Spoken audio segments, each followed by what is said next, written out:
Meet the team that doesn't just talk about impact, they ignite it. Jim Morris and producer Rachel. Good morning. Good morning. Good morning. All right, so we're gonna jump right into this morning because Rachel was just telling me before we hit live here about a numerologist and her experience, and I think this is totally aligned with how to maintain and increase your energy and to look at those depleting factors around your energy differently. So, do you want to just dive right in and tell everybody what we were chatting about briefly? Well, I'm going to shout her out. Her name is Jessica Serrato. And like short version, she used to work on Wall Street, had a love for numbers, started learning about numerology, and then started teaching numerology. And it's talk about taking messy action. She had a job on Wall Street, decided just to go live one day, actually a set of 9 days. And each day she dressed up as a different number and talked to people about the number. And she just had that guided action to just do the thing. She didn't know about going live. She didn't know about creating a community. And now she, makes millions of dollars and has millions of people in her community. So it's just that, taking that first messy action step, she embodies that. So that's why I had her on my show, because I was like, you did this without even having an idea of creating a business and doing all of this. It just it all fell into place because of your passion for what you do. So one of the things that she talked to me specifically about, but I do believe it relates to everybody and everybody can understand this visual. And so in your mind, I want you to visualize holding these boulders of past mistakes, past traumas, past guilt, right? And feel how heavy those really are in your arms. And think about all the boulders that we carry every day. That we think define us, that we think that are our burden to carry. And she basically created this space of feeling how heavy that was, heavy in your shoulders, right? Heavy in your arms. You just get so tired of carrying these around all the time. And then she said, simply, imagine if those boulders were actually stepping stones. Ooh. And you're putting one down in front of the next. And that is your next stepping stone on this journey that you're creating, on this path that you're creating. These aren't boulders. They're not burdens for you to carry. They're stepping stones in your story. And they're meant, right? You can feel that off my shoulders. Right? Getting the permission to put it down, put down the trauma, put down the guilt, put down the past mistakes, and then also own them. Know that they're part of your story, but they're not who you are. And by using them as stepping stones and physically stepping on that as your next step, immediately my back straightens and I just feel so much more confident because it's oh my God, yes, I survived that thing. I'm still here because of that thing. I can utilize that as a stepping stone to help other people. Because, and Jim, you know this, our stories aren't for us. Our stories are to share with other people so that they feel like they are heard, that they're seen, and that they can relate to what you're going through. I think all too often we try to go through this life alone, right? Carrying the boulders, carrying the burden. And until you see them as really your stepping stones and part of your story to tell other people, the burden will continue to stay there. And all I want people to do today, I'm just giving you permission to take that boulder, to take that heavy burden and put it down and step on it and use it as your next step in your journey. I love the step on it because I just want to put it beneath me, right? And also then eventually behind you, right? Because you're going to keep moving forward. Why carry it with you? Get it in the back. Get it out of here. It's not up there. It's such a fascinating idea. And the visual, it was so perfect because I really did I really felt that. I feel or I have felt in my life that I'm just carrying these burdens that aren't meant to be carried through life. Put them down, step on them. It's your stepping stone, and then utilize it as a story to tell other people so they can learn from it and grow from it. Is there anything when you were going through this that came up for you specifically? No, it was a flood of so many things that I couldn't identify one thing. Does that make sense? where for me, my boulder was like this big, huge boulder. And like you're in Nashville, you're in Tennessee.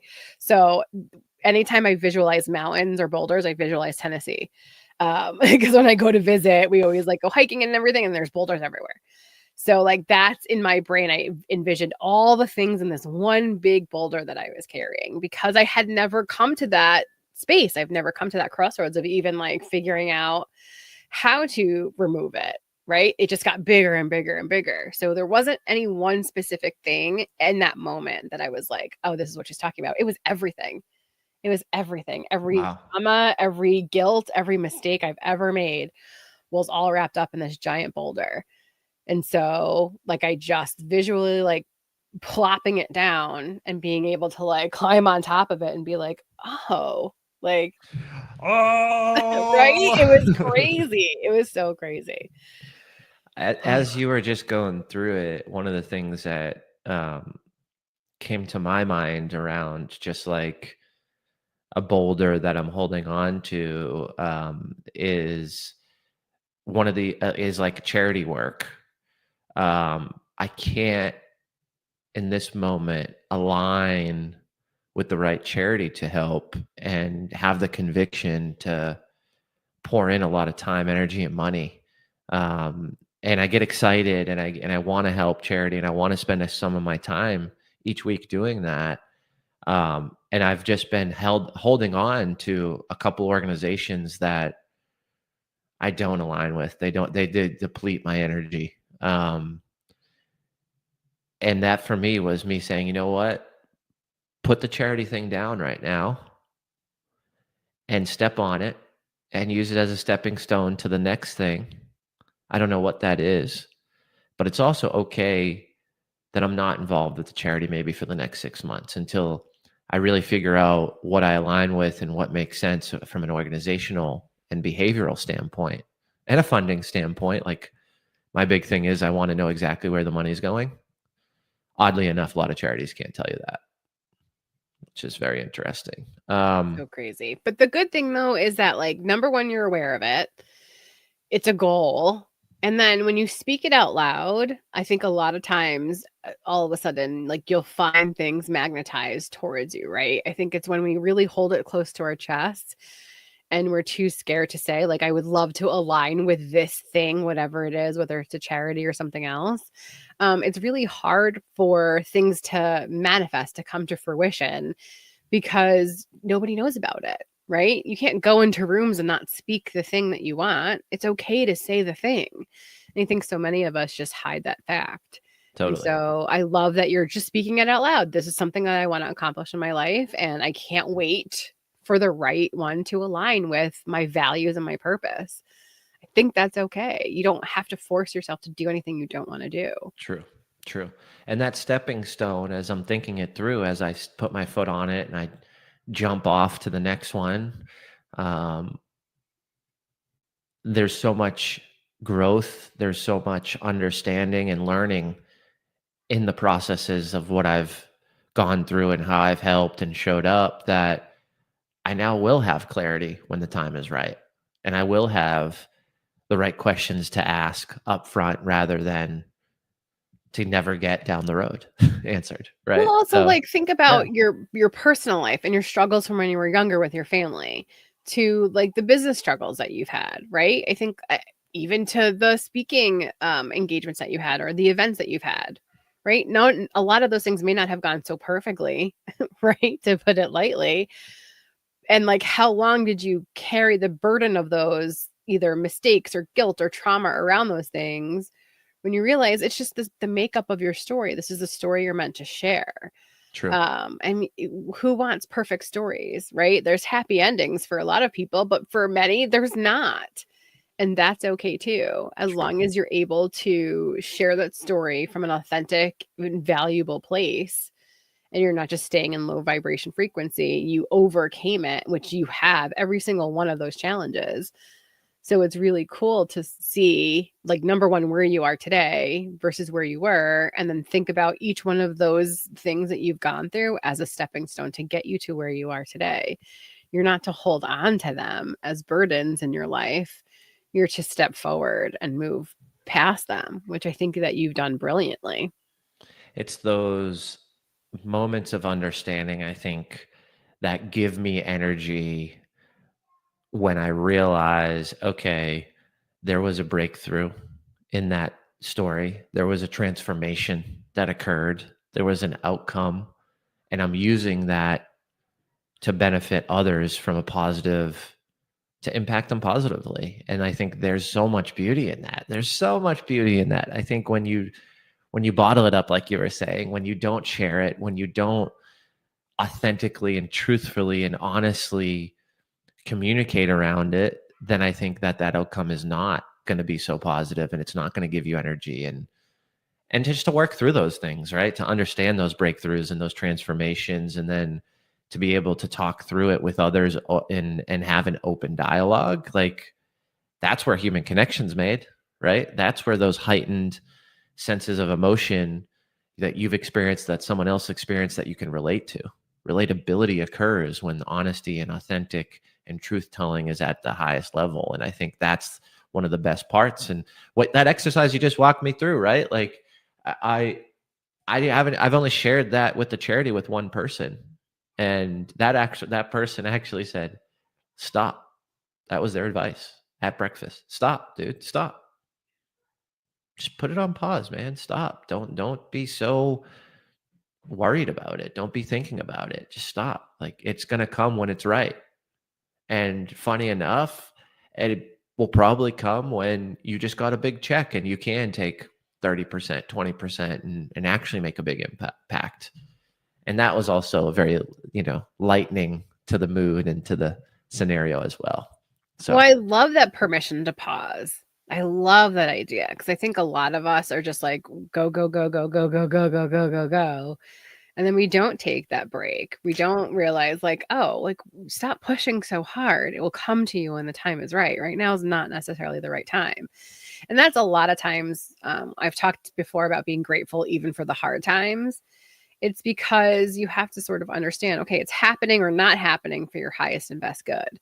So even if things are perceived as bad, I feel bad that this is happening, or this is making me feel low energy, it could possibly be happening for your highest and best good. Let's see how it plays out. Let's press pause right now and like regroup. Who taught you where it goes? Who taught you to use the word highest and best good? Highest and best good. It's actually a creator online who talks about, like, is this for my highest and best good? And it's simply asking, again, if it's God, universe, source, whatever you believe in, like, please, just whatever happens, I have to understand it's for my highest and best good. Even though it doesn't feel good at the time, it's ultimately putting puzzle pieces together for things that you've asked for your highest and best good. So in this moment, especially, and this, when you get truthful with yourself, when you've had that breakdown, you've admitted I'm not okay, and you're ready to be honest with why, whether it's you're wearing the mask, you've been fitting other people's expectations for your life and not for your own. When you start to get into that space, you start to lose people. And when you're losing people, it feels bad in that moment, right? You feel like, oh, why is this happening to me? But when you bring it back to, okay, this is happening for my highest and best good, that ultimately I will see, like, the rainbow at the end of all this and understand these people were not meant to be in my life anymore, not in this iteration of who I'm becoming. And so while it may hurt, because it could sometimes be a marriage, it could be friendships, it could be jobs, right, that you're losing, because now you're finally being honest with yourself about who you want to be and who you're becoming. True. In the moment, it feels bad. But when you really realize, okay, I have to understand that this is for my highest and best good, and that eventually I will find the right people that need to be in my life. I will find the right job or the right small business or whatever it is that I'm trying to create, that it will eventually all click together. And so, like, there's no triumph without the hard part, right? And I think so many people skip over the hard part. And we're all about, especially in Impact Effect Accelerator, we're all about the messy middle and taking that messy action and understanding, like, things are going to change, but understand they're changing for your highest and best good. I love it. I love it. Highest and best good. All right. I guess we'll land the plane with what decisions do you need to make for your highest and best good? Right. And then also say it out loud. Like Jim's willing to say, like, this is what I'm trying to find. And I'm not in that space yet. So I'm going to press pause and hope that just by either speaking it out loud or telling other people, the right thing will show itself. Yay. Go. And then put the boulders down. I was going to say, put them down, put your foot right on top of it, crush it, step on it, and leap forward, baby. Let's go. Exactly. Let's go. All right. Bye, everybody. We'll see y'all.